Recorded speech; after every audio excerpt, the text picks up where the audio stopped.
Introduction to cosmology already, so I will make some forward references rather than backward references.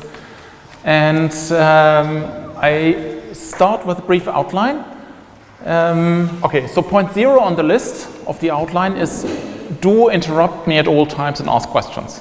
Yeah, I mean, I have no idea of getting through everything that I have planned to say, and I sort of also should know what I'm talking about, so just let me know, right? I mean, interrupt me at all times, ask questions. I also put the outline here in order to give you the opportunity to think about this for the next days, and if you have anything on that program where you think, oh no, this is really boring, I know all of that, or we all know all of that, just talk about something else, please, then let me know. Yeah. Okay, so I will start with a brief intro. Just summarizing some basic evidence and properties of dark matter.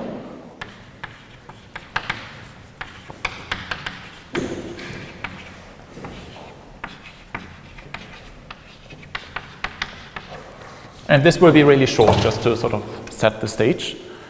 And one of the things I will argue there is that, I mean, the one thing we really know about it is, well, it's there.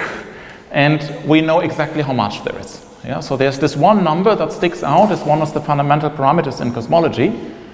And if we are honest, I mean, we know a lot about dark matter, but mostly in terms of what it's not, and so in terms of constraints.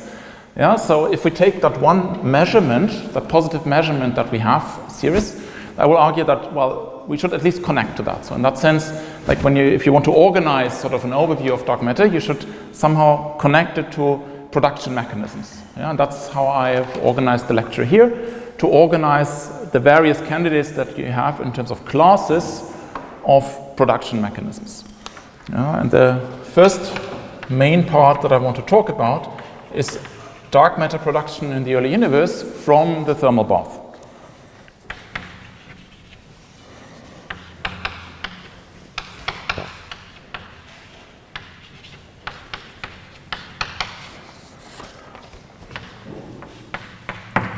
Yeah, and that's something that many of you will have heard about. That's the freeze-out mechanism. Yeah, that's basically related to the standard way of producing dark matter that has been around for a long time, that is connected to this idea of weakly interacting massive particles. But I will also discuss some loopholes and exceptions and modifications of that scheme. So then we have the freeze-in mechanism, which is basically a production mechanism of dark matter, also from the thermal bath, but for much weaker couplings. Yeah, so this is, as I will show, great in terms of the detection prospects, and also bad because we haven't seen it. And this is not so good news in terms of detection prospects, but good in the sense that, well, this might actually be realized. I will here use a formulation that is slightly different than what you will most often find, that is more closely related to the formulation of freeze-out, which is why I will go through this one in some detail. And then I will mention some alternatives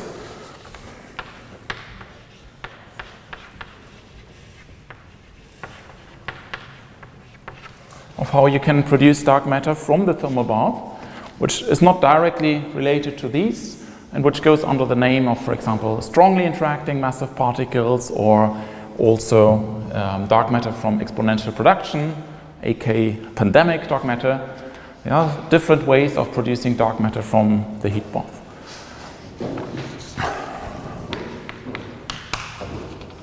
I should also mention that there's sometimes a bit of a confusion in the literature when you talk about thermal production. Yeah, very often this is exclusively referring to this one, while this one here is sometimes referred to as non-thermal production, even though it's production from a thermal bath. Yeah, so I'm trying to be careful here. Okay, so then we have, in that sense, fully non-thermal production.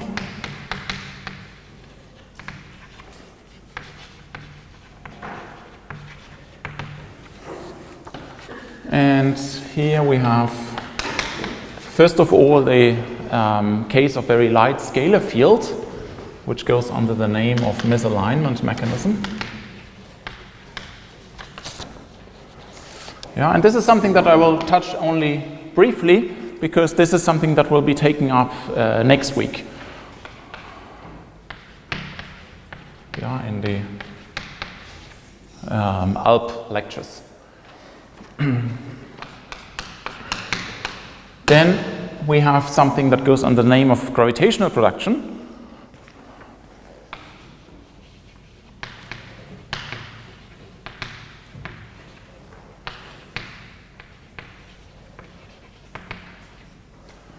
Yeah, this is a way of producing dark matter which is maybe less familiar and which is kind of interesting from a theoretical perspective, but also kind of depressing from an observational perspective, because it turns out that you can actually produce dark matter particles in the right abundance even if there is zero interaction with ordinary matter. Yeah, just due to gravity. Of course, you can never switch off gravity, yeah, and that turns out to be sufficient to produce dark matter particles. And then, I mean, if time allows, I will also mention primordial black holes as an option.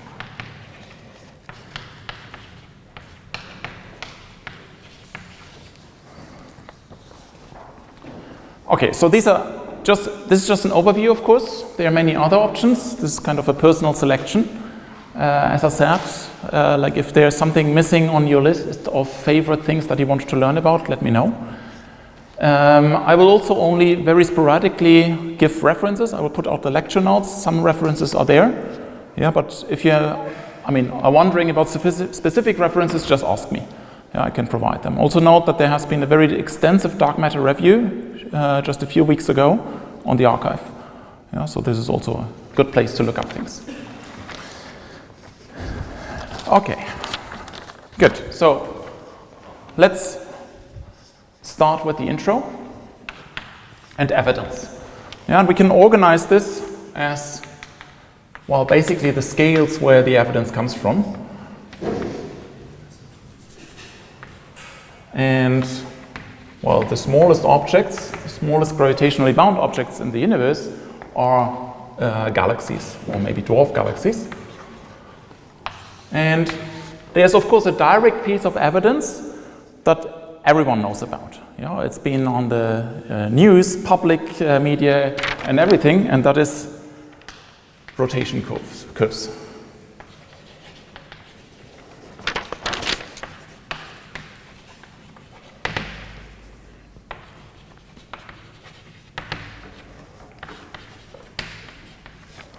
Yeah, so what's the idea? Well, the idea is that we have somehow some galaxy, some bulge maybe, some spiral arms. Yeah, and then we can measure individual stars with some distance r from the galaxy that are rotating around the center of the galaxy with some rotational velocity v. Yeah, and then we can plot this rotational velocity as a function of the galactocentric distance of the individual stars. It's a very direct measurement. Yeah, and then you would find something like that, typically, yeah, for typical galaxies. Now, why is this so often quoted? Because it's a very visual illustration of what is going on, very simple physics. So basically on these scales, we don't have to care about GR. It's all Newtonian physics. So what keeps the stars in place is just gravity. Yeah, so the gravitational force should be the same as basically the centrifugal force. Yeah, so just have Newton tells us that the gravitational force, which at least for circular orbits, the only thing that a star feels is the gravitational attraction from inside. The total mass inside, so the total mass in the galaxy with inside this distance r, and that should be the same as the centrifugal force.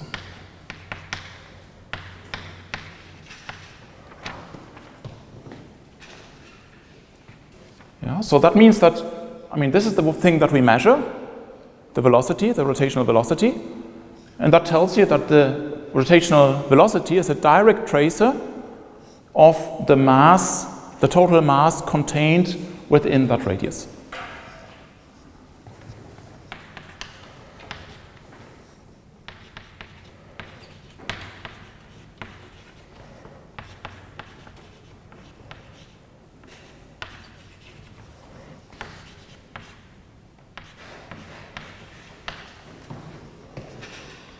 Okay, so now we can compare this to what we expect.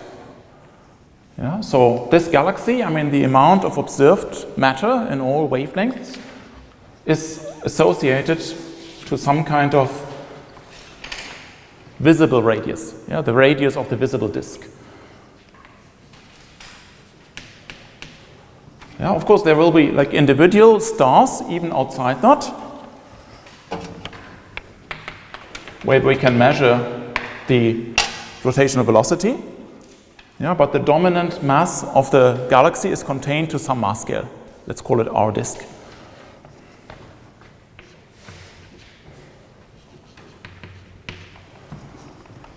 Yeah, that means that outside of this scale, yeah, from this equation here, we would expect the velocity, yeah, to simply drop as 1 over r.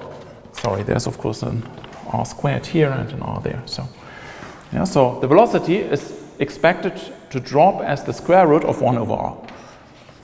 So, like from the visible matter,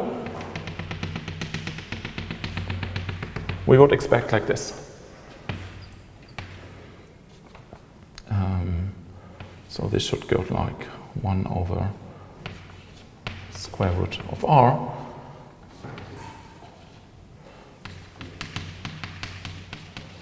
Visible component alone. Yeah, so that means the difference here in the outer parts,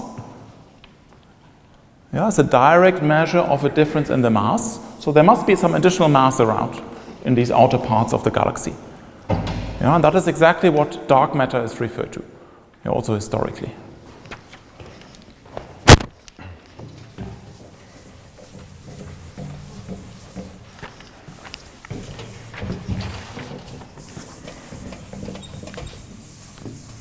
Yeah, dark in this sense simply because it's not visible. Yeah, we can compare it to the expectation from the visible part.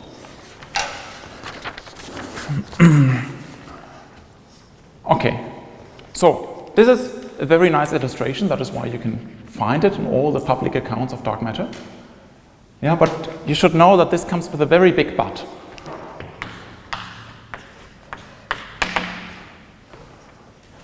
Yeah, and this is that this kind of story here, I mean, nowadays I would say is mostly of historical interest. It has been used to convince people that there must be some invisible mass component, and that this is used to infer the existence of dark matter.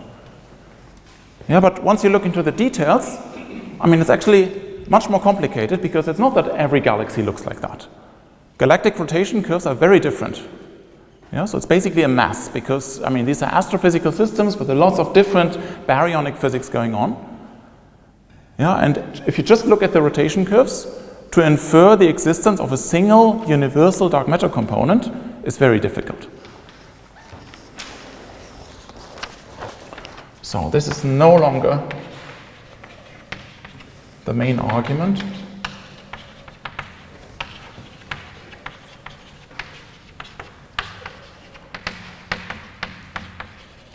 For the existence of dark matter. One is that the rotation curves are rather diverse.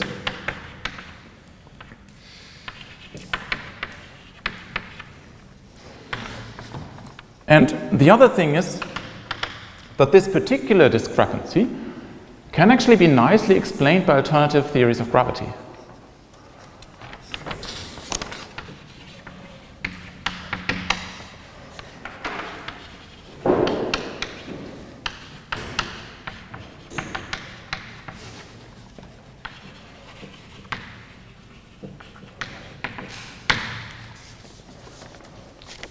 Yeah, and I think that one of the reasons why there is still, quite some interest in alternative theories of gravity, particularly from people not from the particle community maybe, is exactly the historic focus on this explanation here, on this argument for why we need dark matter. Yeah, because then people say that, look, my alternative theory also can do this, actually even better maybe, if you look at the data. Yeah, so we don't need dark matter.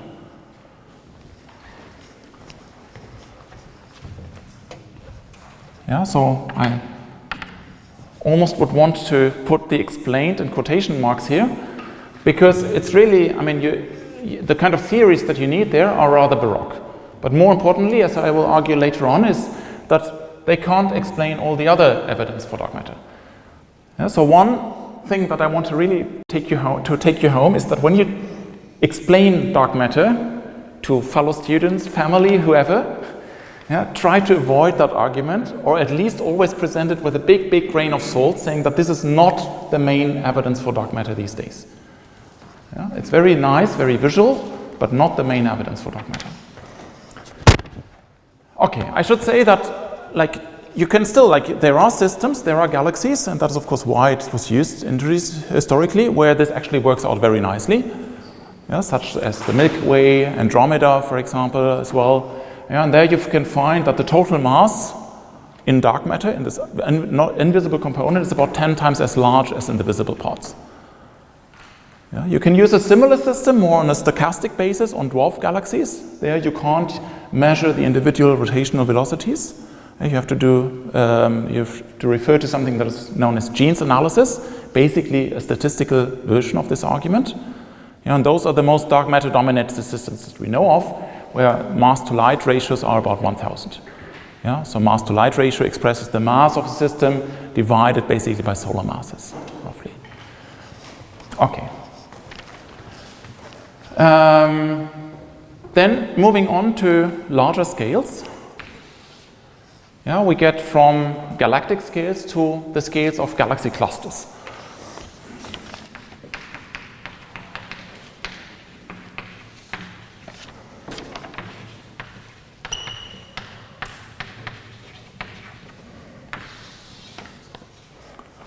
Yeah, so clusters, galaxy clusters, are the largest gravitationally bound objects in the universe. They have masses of about 10 to the 14 to 10 to the 15 solar masses. And these systems dominantly consist of gas. We see that in X-ray, hot gas. And the individual member galaxies, that's why these are called galaxy clusters. So in the visible light, you only see the galaxies. They only make up a few percent of the total mass of the system. So historically, these were the first systems where dark matter was claimed.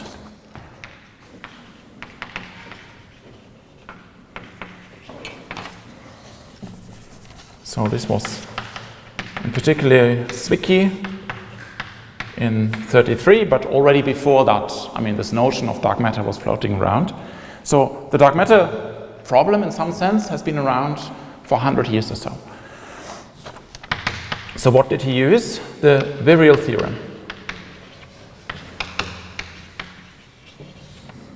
Yeah, so remember from your classical mechanics lectures, the virial theorem basically states that in a virialized system, you can relate the average kinetic energy to the average potential energy of the system.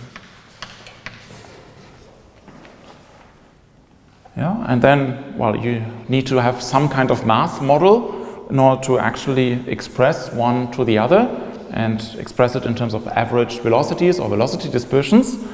Yeah, so very simplistic model is to just say that let's assume that the galaxy cluster just consists of a very large number of particles with the same mass. Yeah, it's not that bad actually, because it's a gas after all. So we can say that the total mass is n times m, where the n is very large. Then our average kinetic energy is just n times the kinetic energy of each of the individual particles.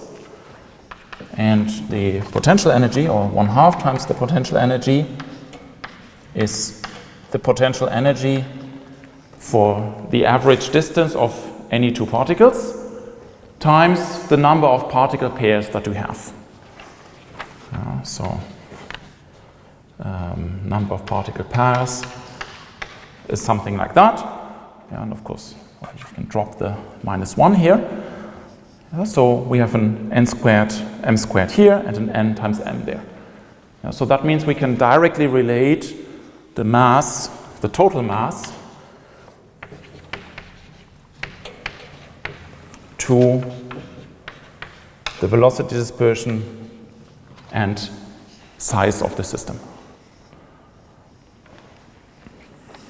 And that's essentially what Zwicky also did with these observations, concluding that,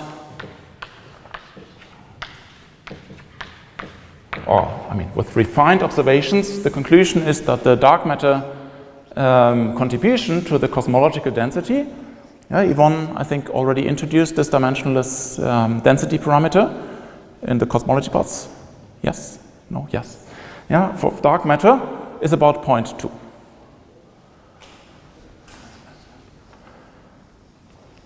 So this is a bit larger than the cosmologically measured value, much smaller than what we have at galactic scales. But this is actually okay, since galaxy clusters are so large that they're already a reasonable tracer of the average cosmological dark matter density. In some sense, they are essentially, they are the largest gravitationally bound systems, so they are almost, you can think of them as almost still in the linear phase of structure formation. So you shouldn't be surprised that you're only a factor of 2 off from the cosmological value. Okay, so the other important observation one typically associates to galaxy clusters, but maybe before that I should ask and make sure that whether there are any questions so far.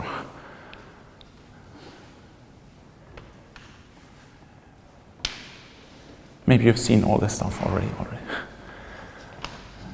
Okay, so the other important thing, important observation, is that of colliding clusters.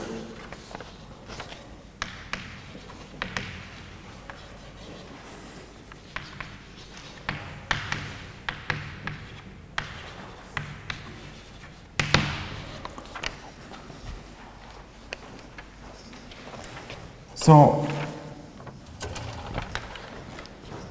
and there are many of these cases. A couple of years ago, there was one famous case, the first direct observation that goes under the name of the bullet cluster, showing basically a picture of 2 galaxy clusters that have just passed through each other. And what you get is something like that. I will explain it afterwards. So first of all, in red here, I draw isocontours of the enclosed mass. That is inferred from gravitational lensing.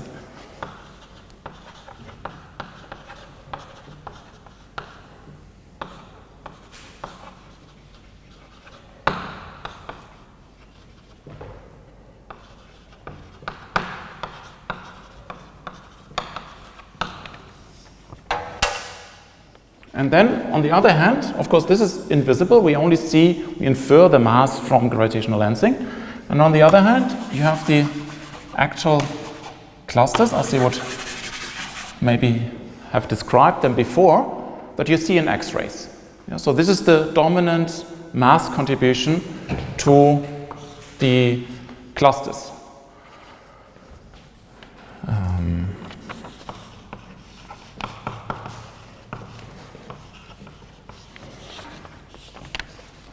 So this is basically the hot baryonic gas that emits X-rays that we can see directly.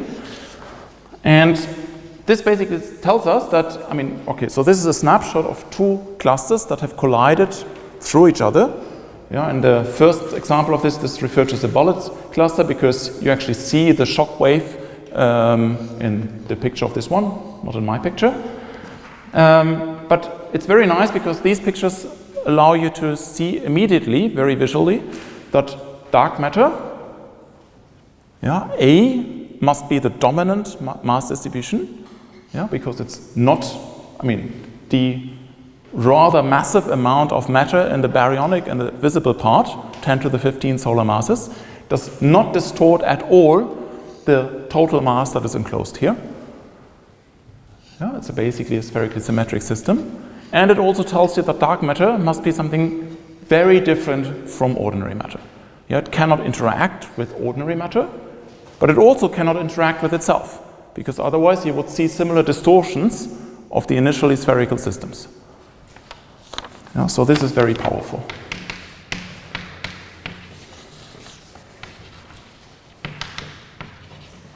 So dark matter dominates, and dark matter is typically referred to as collisionless,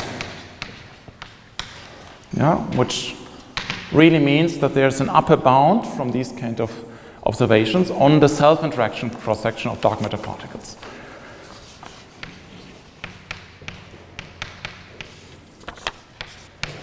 So the bound is roughly at the level of 1 centimeter squared per gram.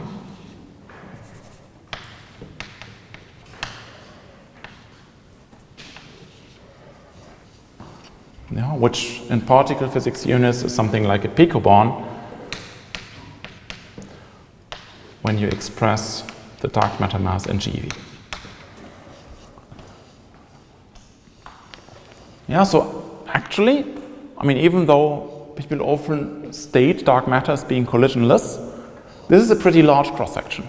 It's the cross-section of nuclei. So it is actually technically possible that dark matter is relatively strongly interacting. It just definitely cannot interact very strongly with ordinary matter, because that's what we would see as a distortion here.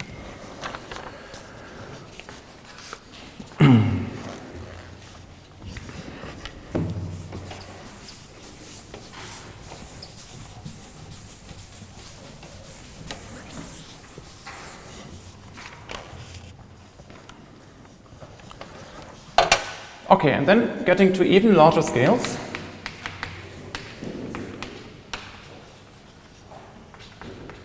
We have cosmology. And you have a whole lecture from this.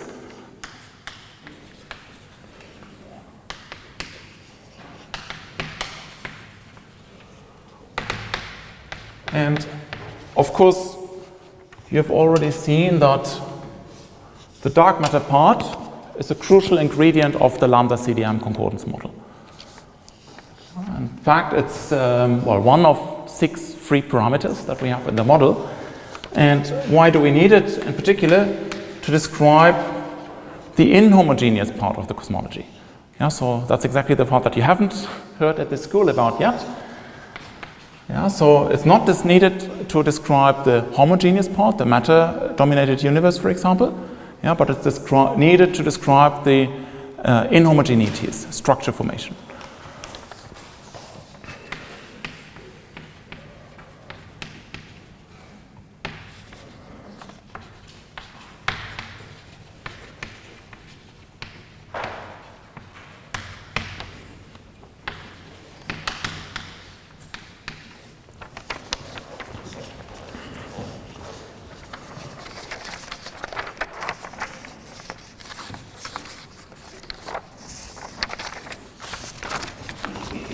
And I don't know whether Yvonne has already introduced the term precision cosmology, because that's what we are doing.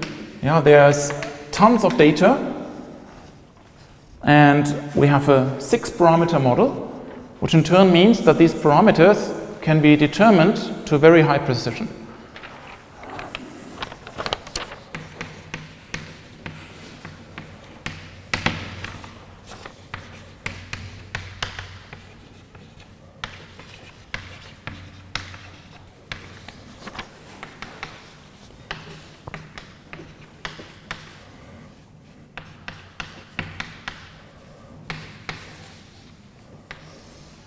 So we can measure this parameter to something like percent accuracy.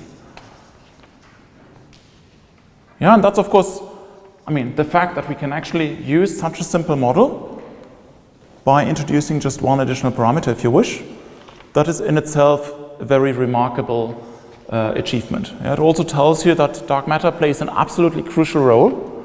Yeah, even if you forget about any of the evidence that I've been talking about so far, yeah, the one from cosmology, that is sort of the gold standard. Yeah, so that means that if someone comes to you and tells you that, well, no, I have a nice alternative model of gravity, I can do rotation curves very nicely, much better than what cosmologists typically do, then I would recommend to not even listen unless that person presents to you a cosmology that works. Yeah, then things become interesting. And then you can ask, and what about rotation curves? Not the other way around.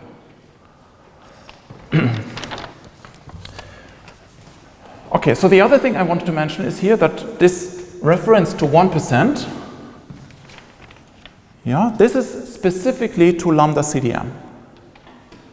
Yeah, so when you claim an error on a measured parameter, this is always, I mean, as a matter of principle, dependent on the model that you assume. Yeah, so if we fit the lambda CDM model to the data, the precision to which we can determine the dark matter density is 1%. Yeah, but then you can ask, for example, okay, but what about, I mean, if we relax this, if we have additional parameters, yeah, if we can convert somehow, can change the dark matter components as a function of the cosmological history. Yeah, then the first answer is that, okay, there are actually very stringent constraints on dark matter interactions with visible matter, yeah, for example, from this kind of considerations. Yeah, so this is not the most conservative thing that you can do. The most conservative thing that you can do is to allow dark matter to convert to something else that is invisible. Now, if you have one cold, named non-relativistic version of matter converting in another invisible one, that is by principle, of course, not observable. So the only interesting question that you can ask is, okay, what happens if this non-relativistic invisible form of energy is converted to a relativistic invisible form of energy? Yeah, and then of course one option is to have dark matter particles decaying into invisible dark radiation, for example. Yeah, but there are other options. You can formulate this in a very model independent way, and then this error goes up to 10%. Yeah, it's basically impossible to vary the dark matter content, at least during matter domination. Things are different during radiation domination because that is by definition dominated by radiation, so dark matter plays a much smaller role. During matter domination, the dark matter content cannot vary by more than 10%, and that's a model independent statement. Yeah, the 1% precision is a model dependent statement. Okay. So, of course, now what I'm doing here is to refer to authority. Yeah, you will learn about cosmology, the inhomogeneous universe, and you will also learn that this is pretty complicated business.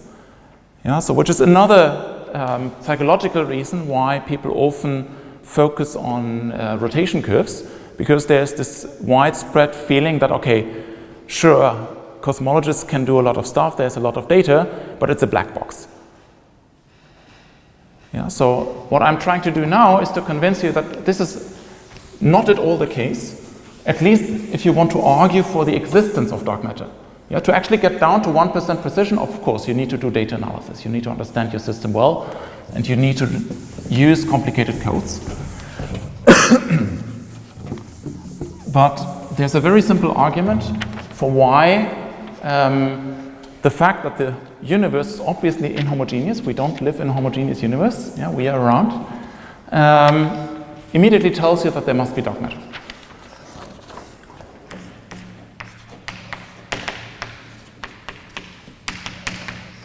So, this already follows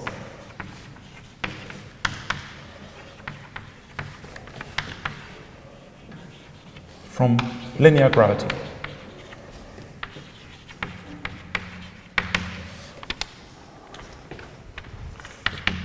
Yeah, so what do I mean by linear gravity?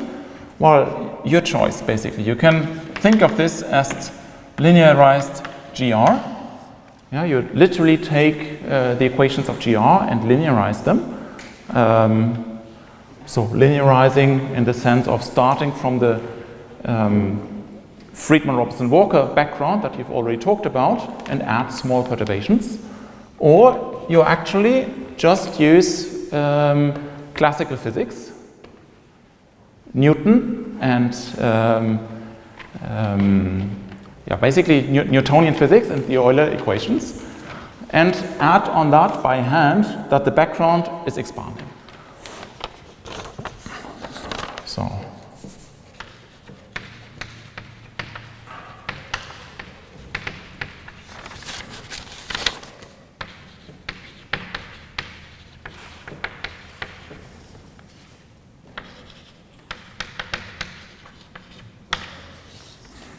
so in either way, what you're doing is that you have some energy density for some component I.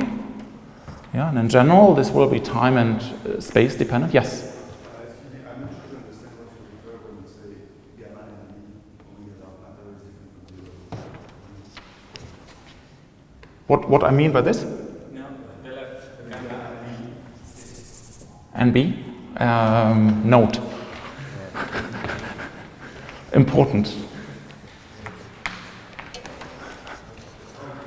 Yeah? Okay. Yeah, I mean, just to make the point, it's an important thing to note to get away from this feeling that this is a black box statement. Yeah, that's the argument I'm trying to make. Okay, what we want to do here, or what we mean by linearized gravity, is that we can describe the energy density as something that is homogeneous to very good precision. Yeah, so just dependent on time. But that there are some fluctuations, density contrasts, that actually are spatially dependent.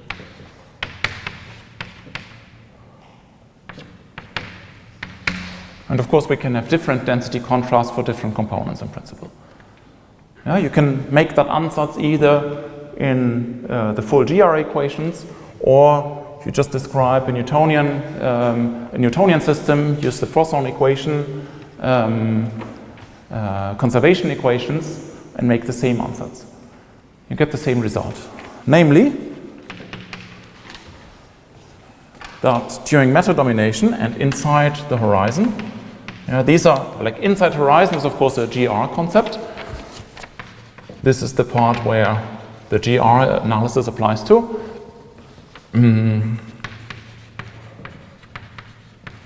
During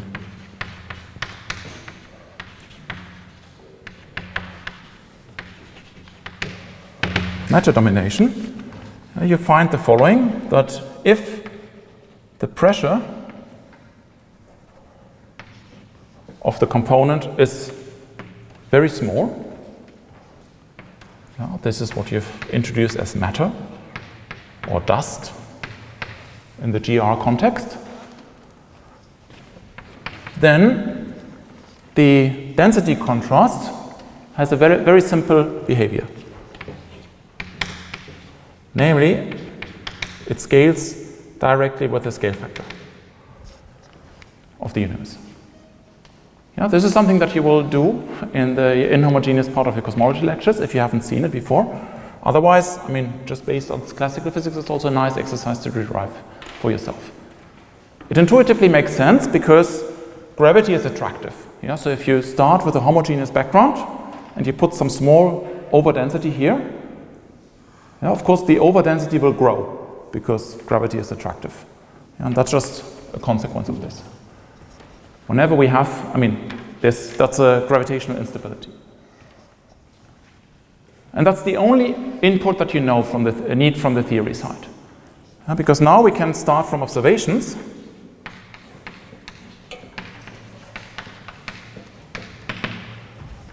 of the CMB.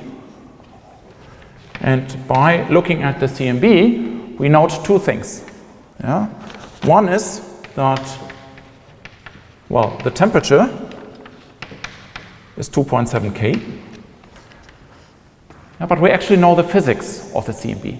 Yeah, so the photons that we see are the photons that are released when ionized hydrogen recombines into neutral hydrogen. Yeah, so that means that this scale here, this temperature, is the energy scale that corresponds to the ionization energy of hydrogen. Yeah, so by our physics understanding of the system, and of course ionization of hydrogen is very well understood laboratory physics, yeah, we need to relate it to this energy scale.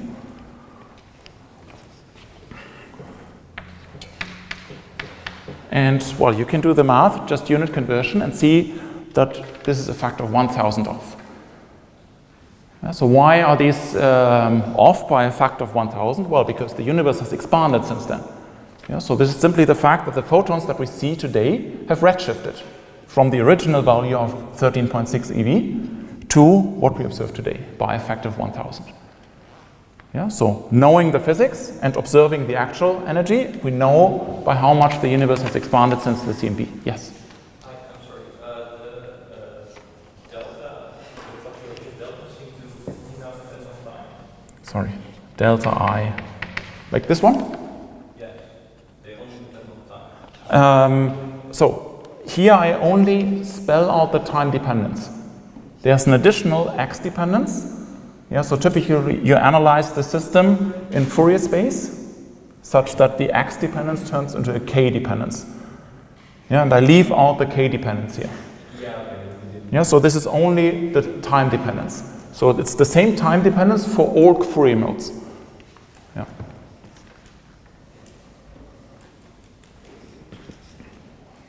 Okay. So this is, in other words, the redshift factor of the universe since the CMB. So in other words, the value of the scale factor at CMB, at recombination. Okay, so the second observation that we can make is that the CMB is actually not completely isotropic. Yeah, but there are small anisotropies. Yeah, so you know the historical fact that there was a Nobel Prize for discovering that the CMB was fully isotropic, and another Nobel Prize for realizing that it was not isotropic. Yeah, so, and we can measure this.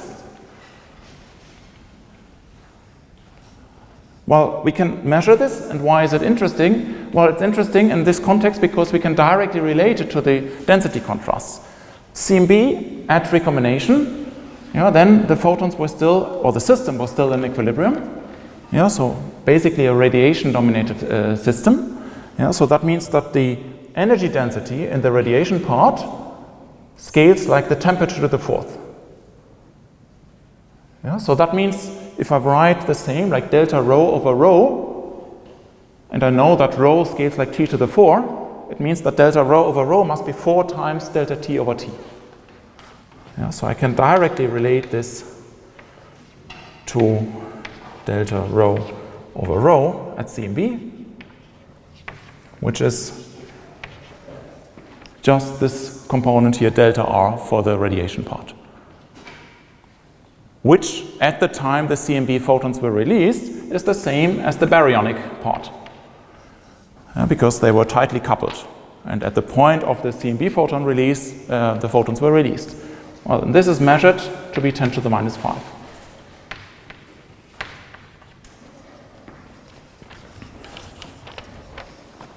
Yeah, again, a direct measurement without sort of additional interpretation.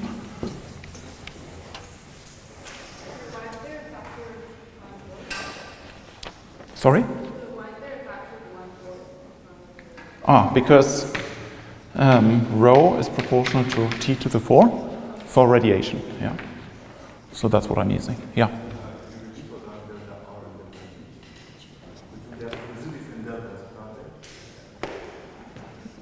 this and this are different deltas? Or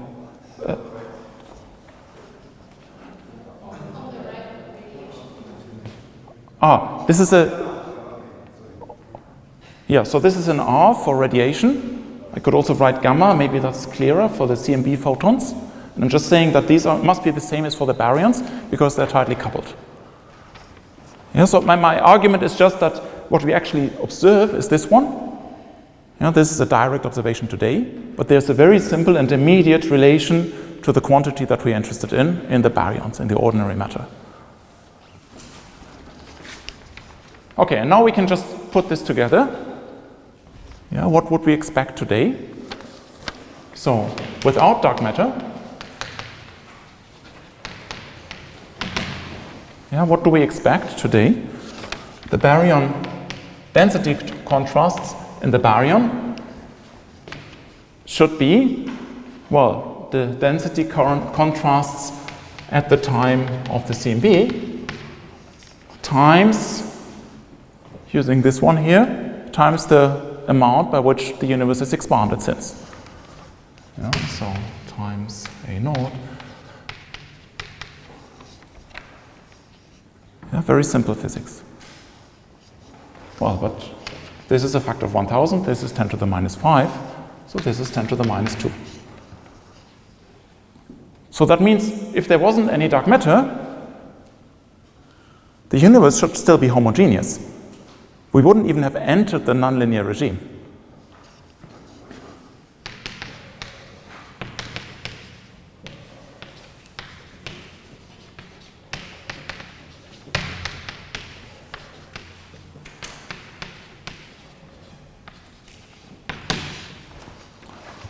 Yeah, so if you only are interested in the existence of dark matter, this is not a black box argument. It's really like looking out of the window, noting that there is structure in the universe, and you, well, believe in the CMB observations, then there must be something that basically increases the density contrasts in the baryons.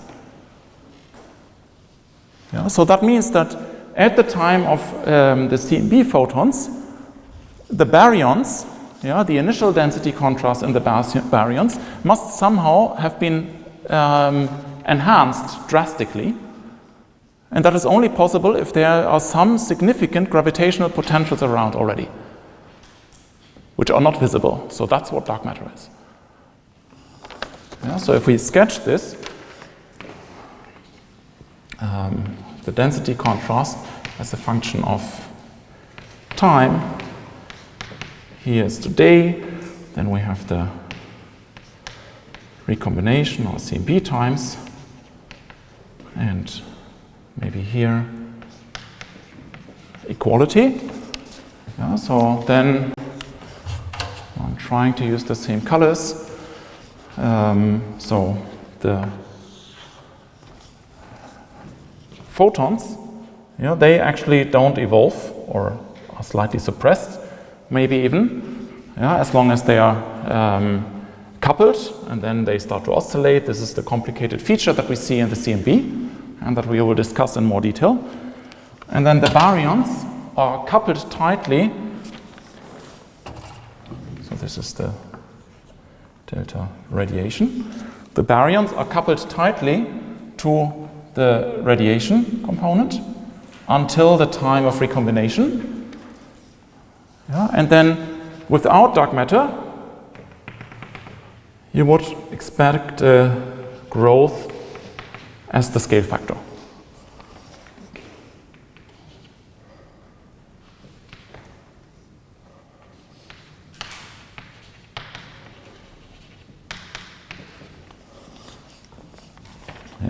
How does dark matter change the picture? Well, we know that dark matter is non-relativistic, and this actually puts a constraint on how non-relativistic dark matter has to be, meaning that it starts to grow in its density contrasts, like the scale factor, already at around this time. And actually even slightly already during radiation domination. This is what you will learn during this week. It grows logarithmically during radiation domination, meaning that the dark matter component looks something like this.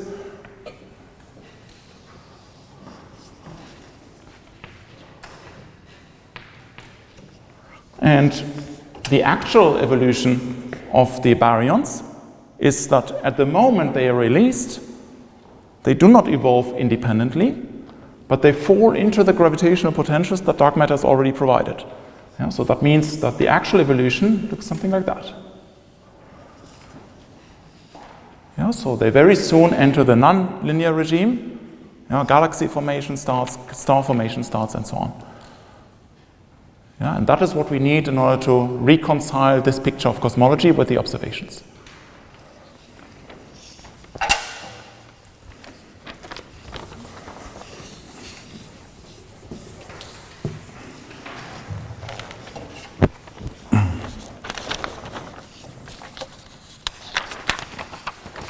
Okay, any questions about this argument? Yes?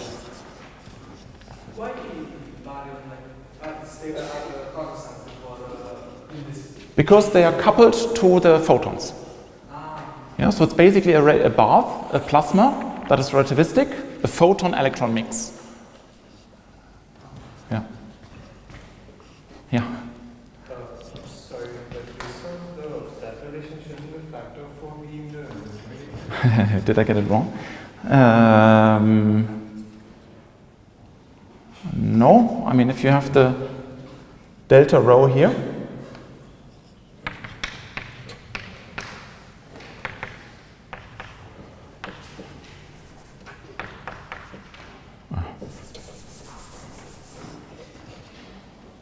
did I get it wrong? No, delta rho.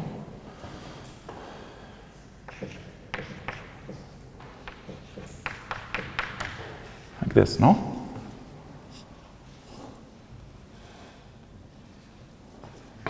Yes. Thanks. Okay. Is there a reason why you do starting point of the Yeah, I mean, this is like model dependent. Yeah, so in general, you would actually start good observations, so you would actually start here. Yeah, but I mean, you can. This depends on your dark matter production model, basically.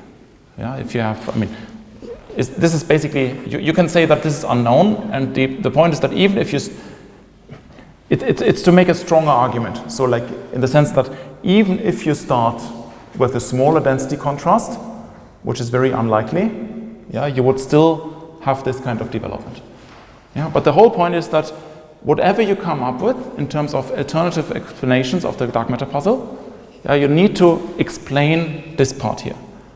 You need to explain why there are significant gravitational potentials around already at the time of CMB photon release. That's the qualitative argument. And it all works out nicely in the lambda CDM model. Yeah, indeed. And in lambda CDM with a standard approach, like adiabatic fluctuation spectrum, you would indeed start everything with the same times small factors.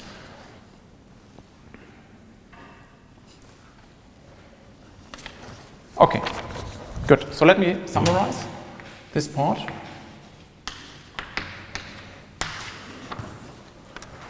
So the main evidence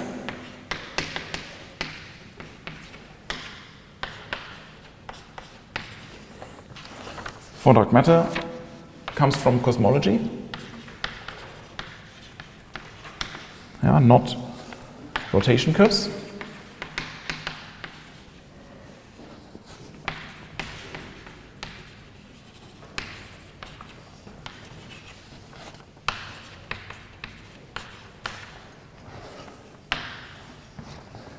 And it's the cosmological observations and the plethora of data over a large range of distance scales that makes it very, very hard for any alternative explanations.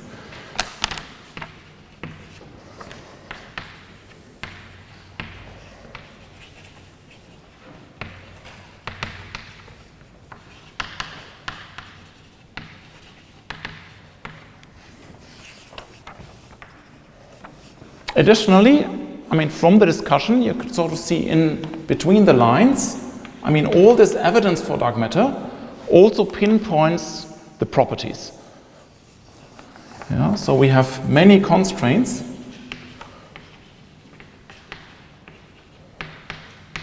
on this invisible component, this dark matter component. Yeah, so for example, on how cold dark matter must be. Yeah, this relates partially to this argument here.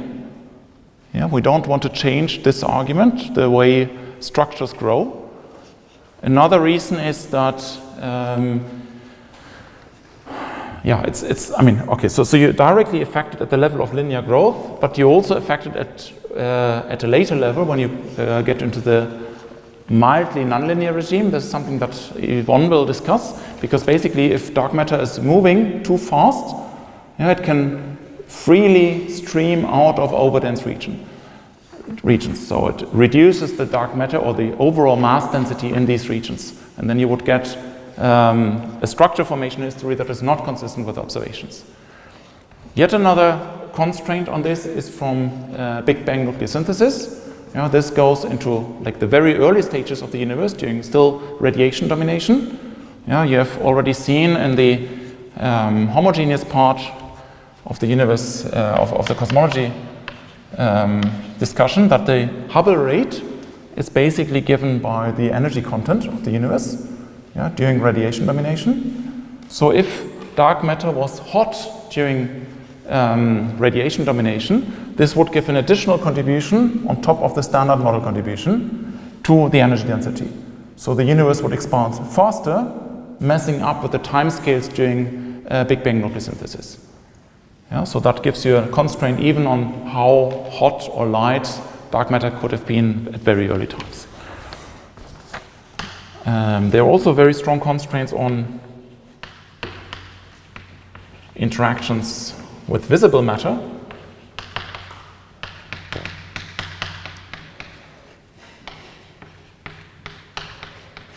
We have seen an example already from observations like the bullet cluster. There are also direct searches for dark matter, direct, indirect searches. Dark matter could annihilate, decay, somehow coupled to standard model particles. We haven't seen any of this. That basically can be translated into constraints on these interaction strengths. But more than that, we can also constrain the interactions of dark matter with itself, again from structure formation or even invisible radiation.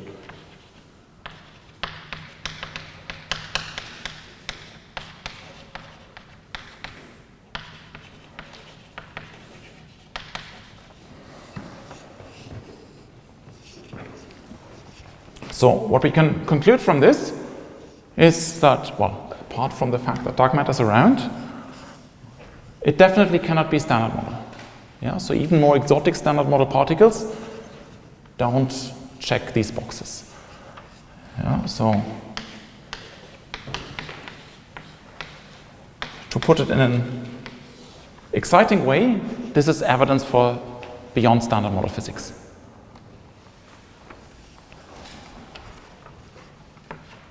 Of course, the other side of the coin is that we really don't know anything more than, well, it could actually just be vanilla CDM. So the actual parameter that we use in the cosmology model, namely saying that it's something that has zero kinetic energy, doesn't interact with anything, only mass. Which would be very bad news for any detections. And that's basically the reason why I was saying that, well, okay, even in this most pessimistic scenario, the one thing we know is, now if I've already wiped it out, the precision determination of this parameter. So if we claim to have a theory of dark matter, we should at least connect to the one positive measurement that we have. And that's what I'm going to do now, to basically go through the various ways of producing dark matter and classifying the various scenarios. Okay, I guess this is a good point to have a delayed break for 5 minutes or so.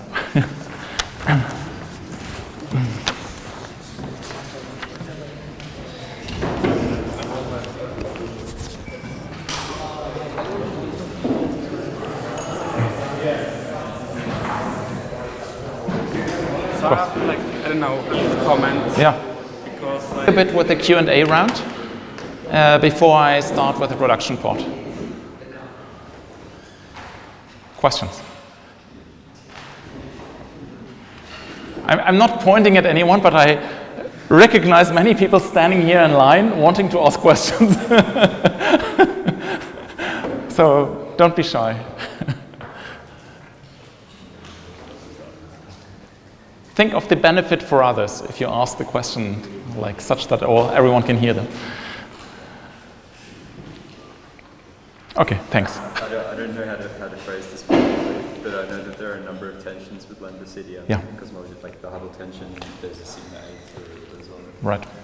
So I wondered whether if you allow these parameters to vary, how much the error in the dark matter fraction changes as well.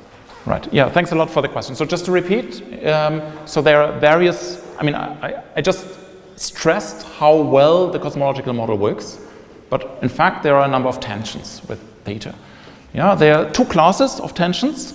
One is what is referred to as small scale tensions or problems in cosmology. Yeah, this refers to how structure formation works at very small scales. Yeah, so this can be quoted as the core versus cusp problem, like how the dark matter profile looks, how the dark matter profiles look like compared to what you would expect from simulations, how the count of small subhalos looks like compared to observations and these kind of things. Yeah, and there has been a lot of activity because this is very clearly directly related to dark matter properties. Yeah, there has been a lot of activity trying to explain this in terms of dark matter interactions, maybe secret interactions with dark sectors and so on. Very interesting.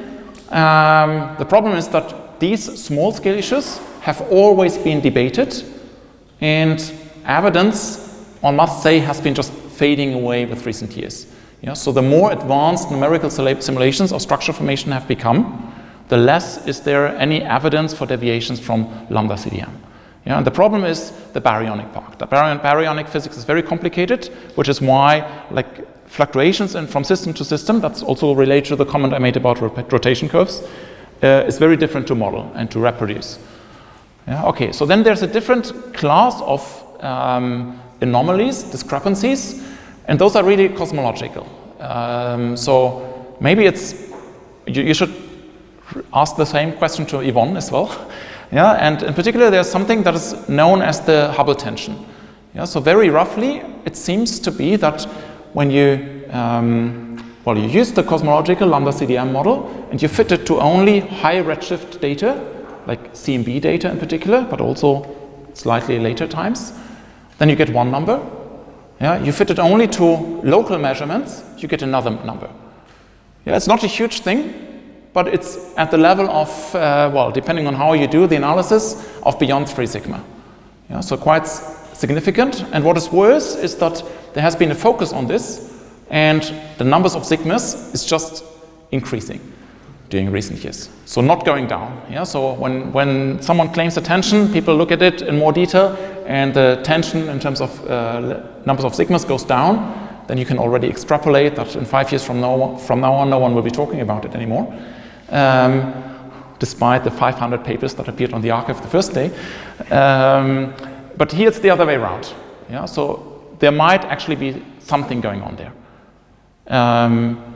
It's relatively unlikely that it's related to the dark matter problem. Yeah, it must be something at early times around equality, and then there's simply not enough dark matter around to really play with this.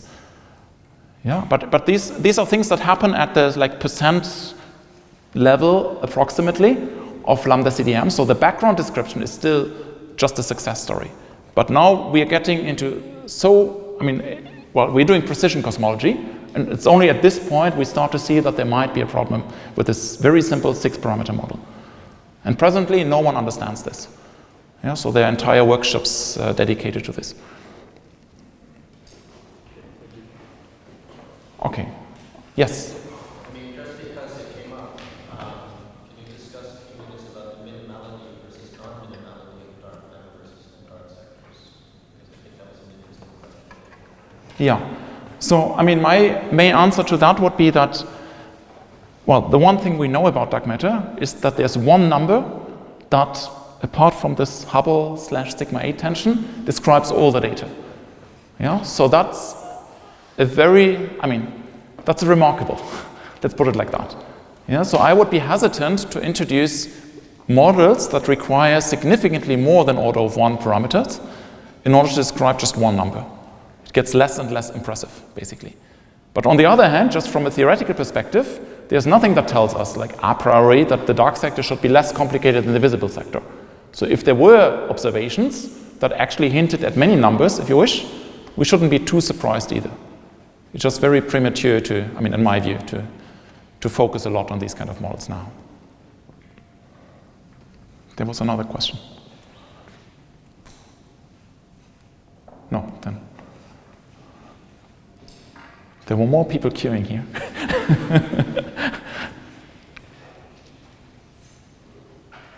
Okay, so next time I will throw chalk peaks. Okay, let's continue with the production part.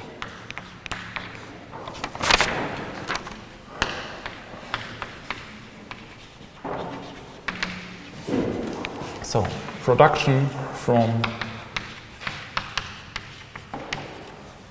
the thermal bath.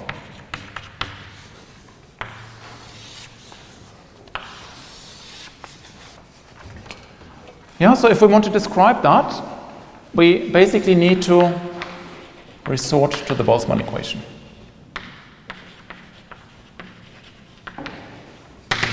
Yeah, so in an abstract way, the Boltzmann equation can be written like this.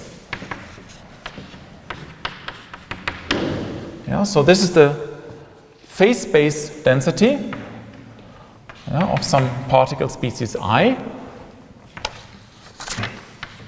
And that depends on both the location of the particles and their momenta, so the classical phase space, and it's time dependent. Yeah, so this is the Liouville operator, and this is the collision operator. That means in a collisionless system, this is 0. So the Liouville operator basically just makes sure that, well, as in classical mechanics, the phase space density is conserved. Yeah, so it's well, in classical mechanics, it's just the total time derivative. Yeah, that leads to the fact that the phase space density should be conserved. And in GR, we have an expanding background. Yeah, so we should express the Liouville operator on a background that is not Minkowski. Yeah, so then, rather than the time derivative, we take the total derivative with respect to some affine parameter. And then we can rewrite this because we know the explicit dependence of the phase space density.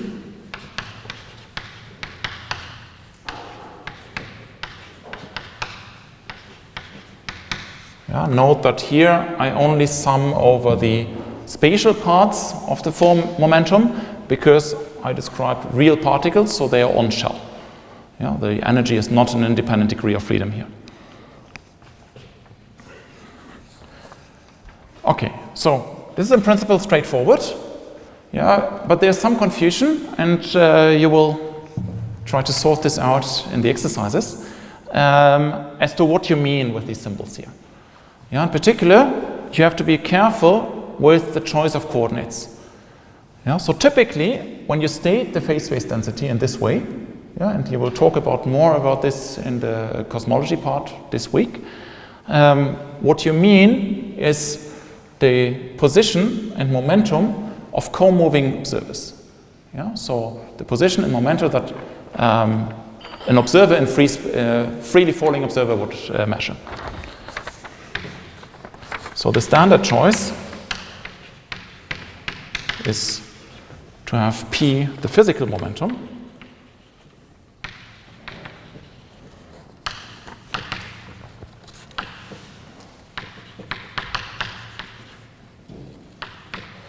So then that means that the x are free fall coordinates.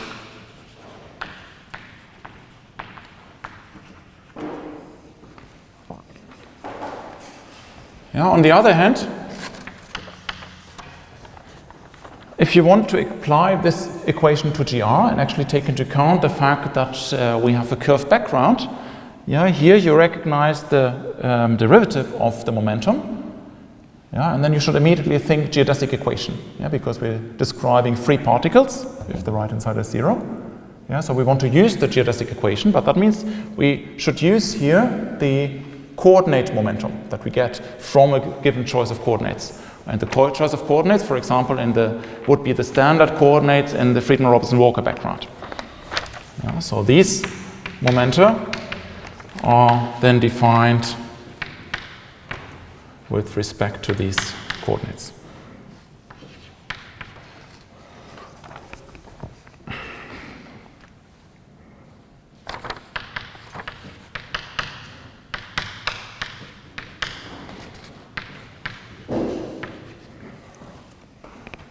So from this we can use the geodesic equation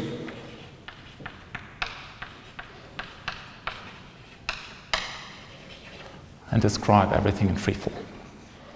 Yeah, and you just need to be very, once you've realized this and do the transformation between this system and this system correctly, yeah, you will recover the correct form of the Boltzmann equation. But if you don't, there's quite some risk of confusion.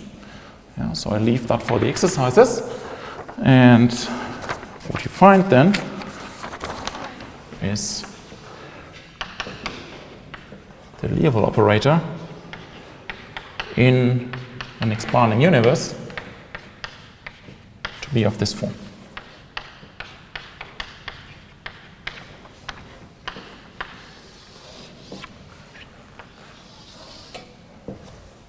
Yeah, with this understanding that the P here is the physical momentum, not this one defined with respect to the Friedmann-Robertson-Walker coordinates.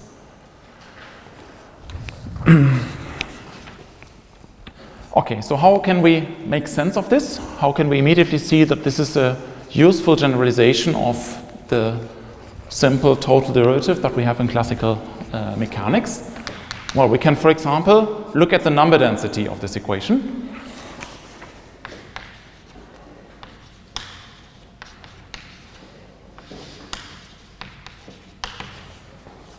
So the number density, then we can define the number density version of this collision operator at the phase space level. By integrating over all the momenta.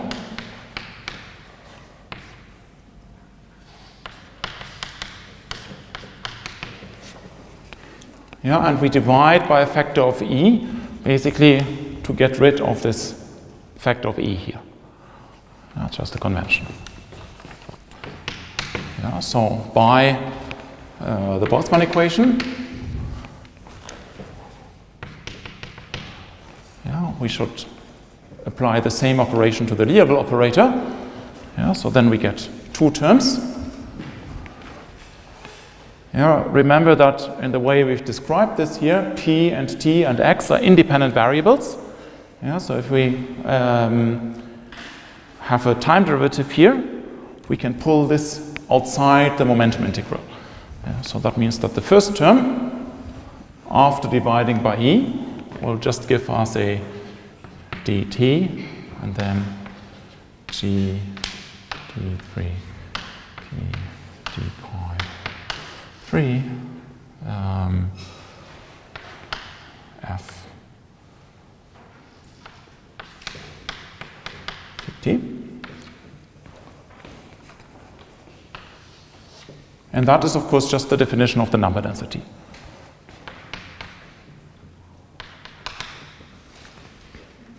Yeah, or you can also view this as a definition of the phase space density in some sense. And you integrate over the entire phase space and get the number density. You integrate over all the momenta. Okay, so then we have the second term minus h.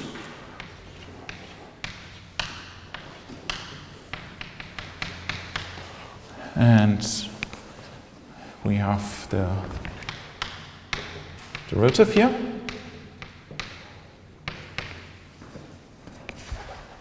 Yeah, now this one we can integrate by parts. So we get a surface term, which we don't care about, and a minus, and then this one acts directly on the p. Yeah, and the divergence of x as a vector is just 3.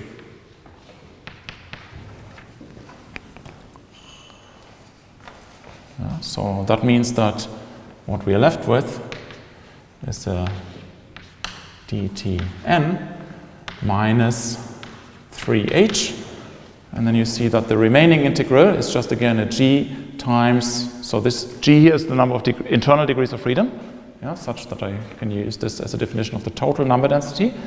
Yeah, so this is again just the number density.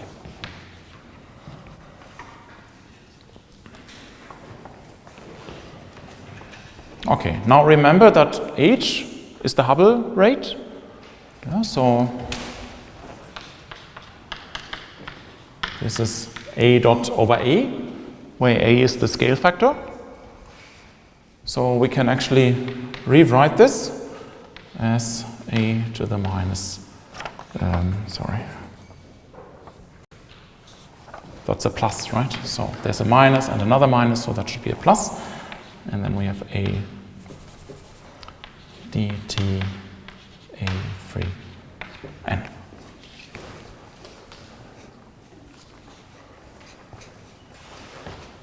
Yeah, so what does it tell us? Well, it tells us that the Cn here, yeah, if that is 0, then the co-moving number density doesn't change. Yeah, that's exactly what we want. I mean, the number density should not change in the absence of interactions. Yeah, but of course, it's the co-moving number density that shouldn't change. You know, the change in the number density due to the curvature of the background, in this case, just the expansion of the background, that can change. It's not due to interactions, just due to the expansion of the background. Yeah, so, in other words, the meaning of the Liouville operator is recovered, and the collision term here, or the number density version of the collision term, gives us the change in the co-moving number density. Okay, so then let's take a look at the freeze-out mechanism.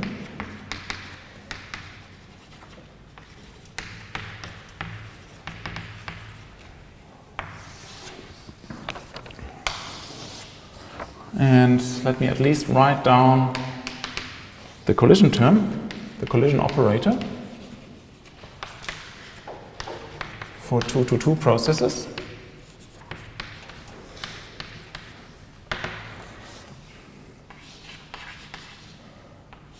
Yeah, and I use a notation where I use a 4 momentum p for the particle that I want to describe here.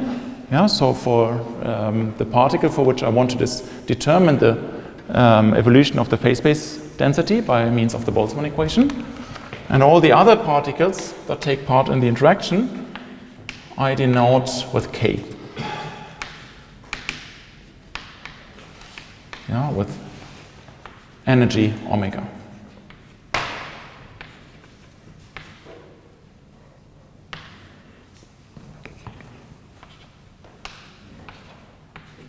Two ingoing particles, two outgoing particles. Let's not just write it like this. And then the collision term is given by basically integrating over the phase space distributions, like over the entire phase space of all these spectator particles.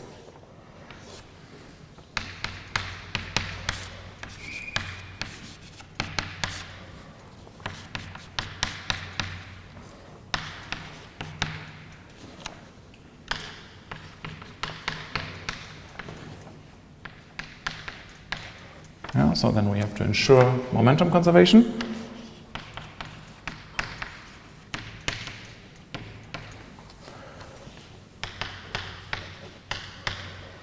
The collision term will be proportional to the amplitude, the probability amplitude for this process to happen.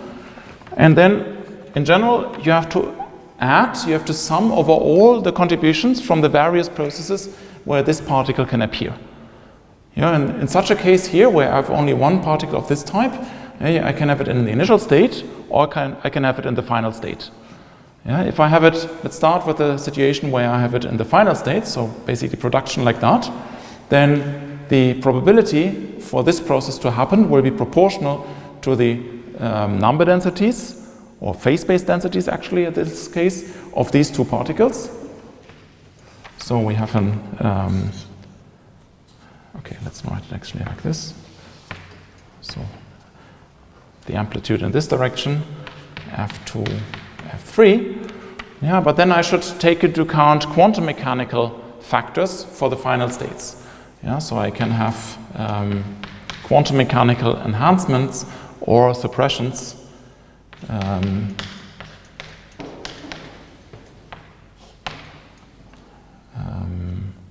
Let's call this just F, yeah, for the final state particles. Yeah, so if I have bosons, I can put very many bosons in one in the same state, so there will be 1 minus F. Or if I have fermions, the Pauli pressure will prevent this from happening. Sorry, that's the minus then. The Pauli pressure will prevent this from happening. So that's the minus, while bosons will get an enhancement. So, and then I have the opposite process that depletes the number density. So that is proportional to the initial phase-space densities with the corresponding quantum mechanical factors here.